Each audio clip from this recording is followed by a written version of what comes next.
I looked at purchasing the UG cart by Festool, but I couldn't justify the cost for the amount of times that I'd use it. Typically, I use my Kapex saw in my shop 90% of the time, and I need to make it mobile maybe 10% of the time. I decided I'd build my own cart, and this is what I've come up with. It's made out of maple, and the table is made out of 3/4 plywood, and I'm going to show you all the features now. The tabletop dimensions are 36 in length,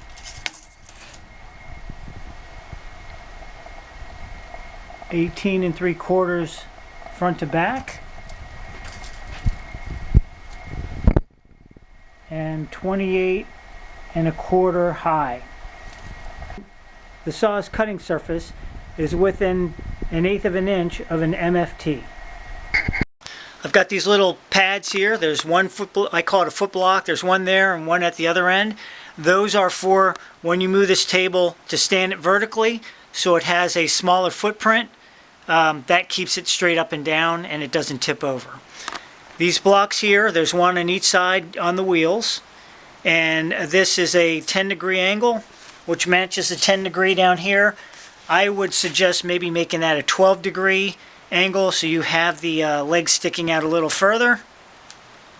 On this end, I also have these legs on the inside, and I've got that little block that has a 10-degree angle.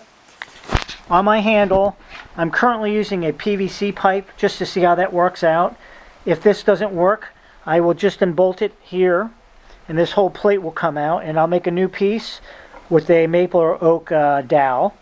But I also have this piece set up to where it overlaps this block. This block is screwed in and glued in, and this adds a additional level of protection to make sure that block doesn't break off. The next feature is a support bracket that goes from the left side leg to the right side leg, and that is so the legs cannot collapse if the table is bumped into.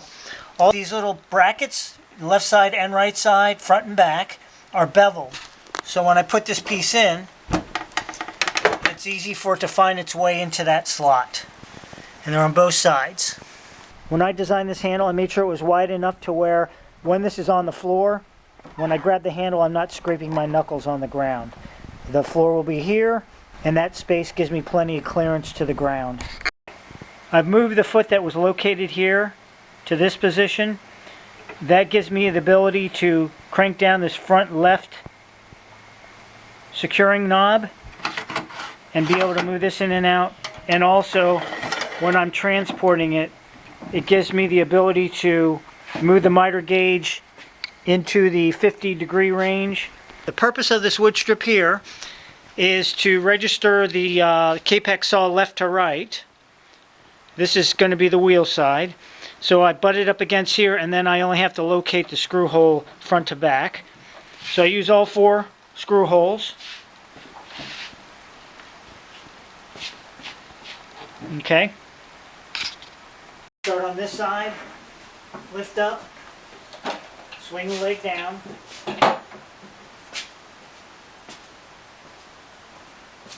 Now when I lift up on this side, I bring it up high enough to where I can swing the legs out, but not collapse these 2 legs.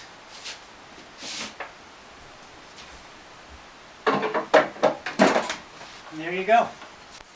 I will now demonstrate breaking it down to transport it again.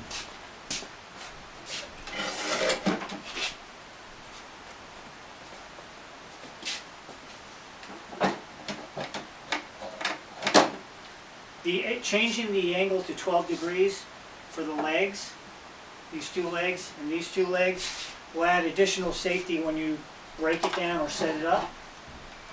So I'll swing those up, I'll bring the saw down, and now I'll lift up on this end, swing the legs in, bring it back down, and now I'm ready to move on with my cart.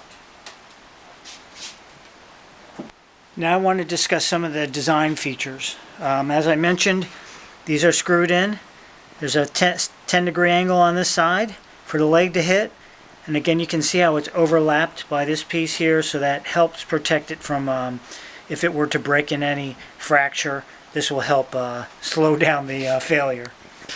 Got one on both sides. Down here, as you can see, the blocks clear the wheel, so the wheel can slide in between. And then the wheels, I have double washers in there and then a washer on this side. I've angled the front and the back of these wheel supports to clear maybe steps as I'm going up or down, who knows what's in the way.